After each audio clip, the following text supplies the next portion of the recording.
నెల్లూరు జిల్లాలో పండగ పూట తీవ్ర విషాదం చోటు చేసుకుంది. అల్లూరు మండలం ఇసుకపల్లి సముద్ర తీరంలో నలుగురు యువకులు గల్లంతయ్యారు. అల్లూరు పంచాయతీ ఎర్రగుంటకు చెందిన యువకులు పండగ పూట సరదాగా ఈత కోసం తీరానికి వెళ్లి గల్లంతయ్యారు. వెంటనే స్థానికులు గాలింపు చేపట్టగా ఒకరి మృతదేహం లభ్యమైంది. మరో ముగ్గురి కోసం స్థానిక మత్స్యకారుల సాయంతో గాలింపు చర్యలు చేపట్టారు మైరన్ పోలీసులు.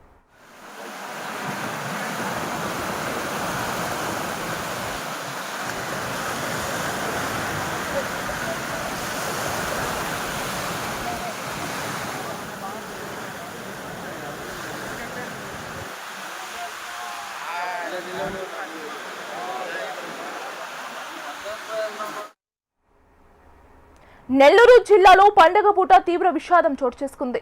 అల్లూరు మండలం ఇసుకపల్లి సముద్ర తీరంలో నలుగురు యువకులు గల్లంతయ్యారు. అల్లూరు పంచాయతీ ఎర్రప్పగుంటకు చెందిన యువకులు పండగ పూట సరదాగా ఈత కోసం తీరానికి వెళ్లి గల్లంతయ్యారు. వెంటనే స్థానికులు గాలింపు చర్యలు చేపట్టగా ఒకరి మృతదేహం లభ్యమైంది. మరో ముగ్గురి కోసం స్థానిక మత్స్యకారుల సాయంతో గాలింపు చర్యలు చేపట్టారు మెరైన్ పోలీసులు.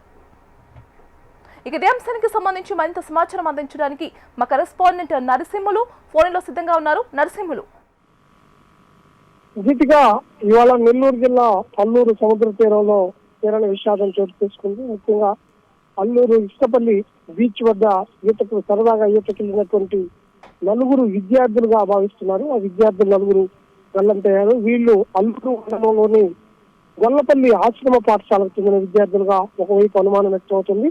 మరోవైపు అల్లూరు మండల పంచాయతీ పరిధిలోని ఎర్రపగుంటకు సంబంధించినటువంటి వాళ్ళుగా కూడా కొందరు చెప్తున్నారు. పూర్తిగా ఇంతవరకు అయితే సమగ్రమైనటువంటి సమాచారం లేదు. ముందు ఒక 14 నుంచి 15 ఏళ్ల వయసు కలిగినటువంటి ఒక పాప మృతదేహాన్ని బయటకు తీశారు. మరో యువకుడి మృతదేహాన్ని కూడా ఇంతకు ముందుగానే ఇప్పుడు బయటకు తీశారు. వీళ్ళు ఈ యువకుడు నెల్లూరు జిల్లాకి సంబంధించినటువంటి బుచ్చిరెడ్డిపాలెంకి చెందినటువంటి యువకుడుగా కూడా చెప్తున్నారు. అతనికి సంబంధించినటువంటి సమగ్రమైనటువంటి పేరు వివరాలు కూడా తెలియరాలేదు.